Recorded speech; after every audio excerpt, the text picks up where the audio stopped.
पत्रकार जिस दिन पत्रकारिता करना शुरू कर देंगे और आंख में आंख डालकर सत्ता से सवाल पूछेंगे, महंगाई पर, बेरोजगारी पर, अडानी के महाघोटाले पर, जलते हुए मणिपुर पर, 2023 में 2 नग्न औरतों को घुमाने पर, उस दिन मैं पत्रकारों की और कुछ पत्रकारों की मैं इज्जत करती हूं, मैं करूंगी। अन्यथा सरकार के इशारों पर चलने वाले वो न्यूज रूम जो कि बीएमओ के एक चपरासी के व्हाट्सएप पर चलते हैं, उनके लिए मेरे मन में लेश मात्र भी ना इज्जत है और ना सम्मान है। वो चरण चुंबन का काम करते हैं तो चरण चुंबक कहलाए जाएंगे। धन्यवाद।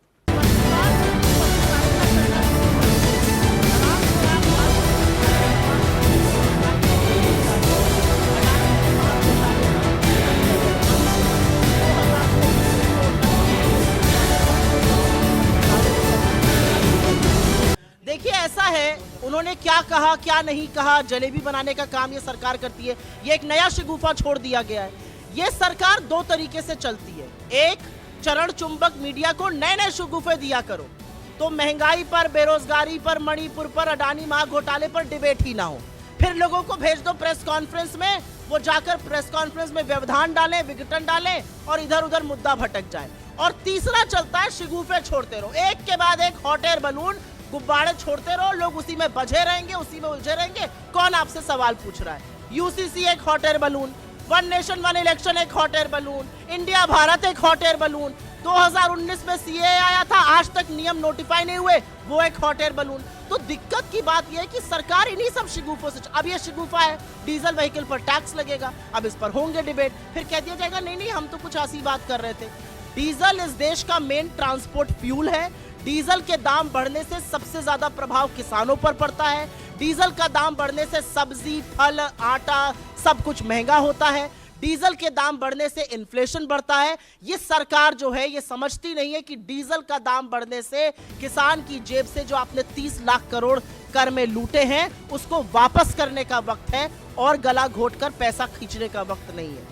मैम, ये चरण चुंबक मीडिया किसको कहते हैं और आप कैसे अपमान कर सकते हैं पत्रकारों का इस तरह से? पत्रकार जिस दिन पत्रकारिता करना शुरू कर देंगे और आंख में आंख डालकर सत्ता से सवाल पूछेंगे, महंगाई पर, बेरोजगारी पर, अडानी के महाघोटाले पर, जलते हुए मणिपुर पर, 2023 में 2 नग्न औरतों को घुमाने पर, उस दिन मैं पत्रकारों की और कुछ पत्रकारों की मैं इज्जत करती हूं, मैं करूंगी। अन्यथा सरकार के इशारों पर चलने वाले वो न्यूज रूम जो कि बीएमओ के एक चपरासी के व्हाट्सएप पर चलते हैं, उनके लिए मेरे मन में लेश मात्र भी ना इज्जत है और ना सम्मान है। वो चरण चुंबन का काम करते हैं तो चरण चुंबक कहलाए जाएंगे। मैम, रविशंकर प्रसाद ने डीएमके के मंत्री का हवाला देते हुए कहा है कि कांग्रेस पार्टी, इंडिया गठबंधन ये सनातन विरोधी हैं और सोनिया गांधी इस पर खामोश।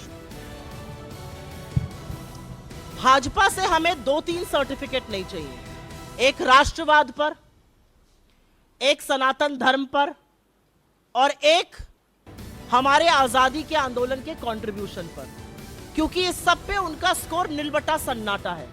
कांग्रेस पार्टी सर्वधर्म समभाव में यकीन करती है और हमें किसी से इस सर्टिफिकेट की आवश्यकता नहीं है, और खास तौर से उन ढोंगियों से जो अब इस तरह की बातें करते हैं। गठबंधन हम सर्वधर्म समभाव में विश्वास करते हैं और इससे ज्यादा मैं कुछ नहीं कहूंगी। हम उस धर्म में विश्वास करते हैं जिसका सबसे बड़ा ग्रंथ ये कहता है, दैहिक दैविक भौतिक तापा, राम राज नहीं कहूं व्यापा। हम उस धर्म में विश्वास करते हैं जहां पे यत्र नार्यस्तु पूज्यन्ते रमन्ते तत्र देवता कहा जाता है। तो पहले इन बातों का जवाब दे। लोग भूख से, बेरोजगारी से मर रहे हैं। आपको G20 के वक्त बड़े बड़े पर्दे लगाने पड़ गए, बड़ी बड़ी दीवारें खड़ी करनी पड़ गई कि देश के गरीब ना दिख जाएं। आप किसके सगे हैं? मणिपुर में महिलाओं को नंगा परेड कराया गया। मणिपुर में 2 दिन पहले 4 लोगों की हत्या हुई। घाटी में 6 जगह कर्फ्यू लगा हुआ है। खबर आ रही है कि कुछ पुलिस वालों और आर्मी की झड़प हुई। आप किसके सगे हैं? किस महिला का सम्मान करते हैं आप?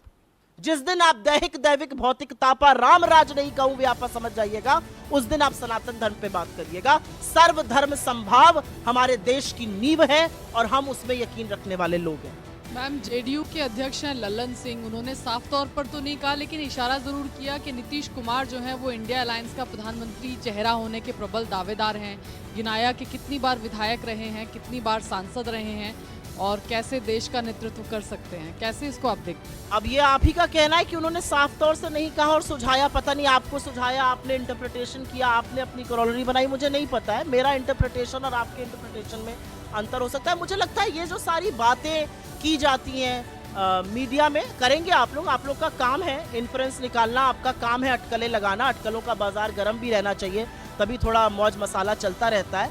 लेकिन मुझे ऐसा लगता है कि इंडिया के 28 घटक दल एक बात को लेकर सर्वसम्मति से एक साथ खड़े हैं, और वो है इस देश के संविधान को सर्वोपरि रखना, इस देश को संविधान से चलाना, इस देश के युवाओं और बेरोजगारों के बारे में चर्चा करना, महंगाई पर बात करना, आर्थिक असमानता पर बात करना, जलते हुए मणिपुर पर बात करना, अडानी के महाघोटाले पे बात करना, और उसमें हमारी सर्वसम्मति है। बाकी ठीक है, कोई कुछ कहता है, अच्छी बात है, कहनी चाहिए। आप लोग की खबरें कहां से लगेंगी अगर लोग कुछ कहेंगे नहीं तो? सुप्रिया जी,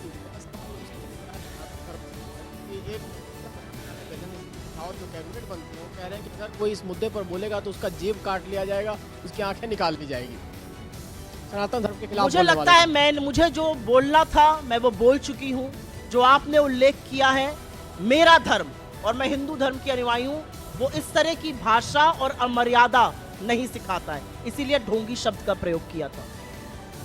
मैम, एक और रोचक चीज़ हुई है, जो नया संसद भवन है उसमें जो विशेष सत्र बुलाया जा रहा है, उसमें कहा जा रहा है कि इस बार संसद के जो अधिकारी होंगे, कर्मचारी होंगे, वो नई ड्रेस में होंगे। ये बात भी आई है कि उस पर राष्ट्रीय जो फूल है उसकी तस्वीर होगी। इस पर कांग्रेस को क्या कहना है? फूल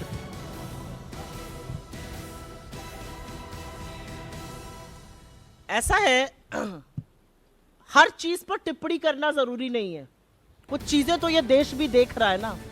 जब रानी नाम की एक 20-22 साल की लड़की कहती है हम कीड़े मकोड़े नहीं है, हमें इस तरह से सरकार क्यों छुपा रही है, सांस लेना मुश्किल हो रहा है यहीं दिल्ली शहर में, क्योंकि उसके आगे एक बड़ी दीवार बन जाती है, वो असलियत है आज इस देश की। मुझे लगता है इस तरह की अटकलों पर टिप्पणी करने से बेहतर है हम फिर से सरकार से ये पूछेंगे कि आज तक 6 स्पेशल सत्र हुए हैं, हर स्पेशल सत्र का एजेंडा बताया गया है, आपने भी कुछ स्पेशल सत्र किए थे, आपने भी एजेंडा बताया है। उस परंपरा को, उस मर्यादा को, उस गरिमा को क्यों भंग कर रहे हैं? लोगों को बताइए। ये कोई बर्थडे पार्टी थोड़ी है कि आओ आओ मैं सरप्राइज दूंगा, सरप्राइज बर्थडे पार्टी है, यहाँ आके पता चलेगा क्या हो रहा है।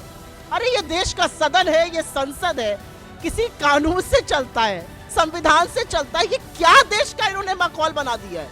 मतलब आप 50 लोग यहाँ बैठे हैं, हमारी पार्टी, बाकी विपक्षी पार्टियां, बाकी मीडिया, अटकलें चल रही हैं। भाई संसद में इस बार क्या होगा? मतलब जादूगर कोई आया है, वो क्या करेगा इस बार? इस बार बच्चे की सरप्राइज बर्थडे पार्टी में क्या ट्रिक कराएंगे मम्मी पापा? अरे देश का संसद है, देश का सदन है, एक गरिमा होती है, एक मर्यादा होती है। हर स्पेशल सत्र के पहले एजेंडा शेयर किया जाता है, वो एजेंडा क्यों नहीं शेयर किया जा रहा है? मुद्दा ये है, मुद्दा ये सारी चीजें नहीं है। Ma'am, Union Minister V.K. Singh has given a statement. He has said that He's still a union minister. he has said that that POK will merge with India. POK will merge with India on it. And what is your take on it, ma'am? In some time. For a man who has served in uniform, for him to say POK will be merged in India is absolutely shameful, because POK is a part of India. हमारी भूभागीय अखंडता का वो हिस्सा है। ये कहकर वो हमारे सैनिकों का और वहां रह रहे लोगों का मनोबल कमजोर करते हैं। शर्म आनी चाहिए, माफी मांगनी चाहिए ये कहने के लिए। Canadian Prime Minister is still stranded in India, and a criticism has also been started from Canada as well for our country. What is your reaction to that? Why criticism against our country? You know that the arrangement, because he was stranded here. I don't want to comment on why is he stranded and why is his aircraft not up and running. I hope and I pray and I certainly assert, I hope our government took in no uncertain terms the issue of the anti-India sentiment that's rising amongst the pro-Khalistani forces in Canada. I hope our government asked the Canadian head of state why were floats of Mrs. Gandhi's assassination being taken out in Canada. Those are the issues that matter to me. His aircraft not taking off is hardly one of my concerns. Modi! Modi!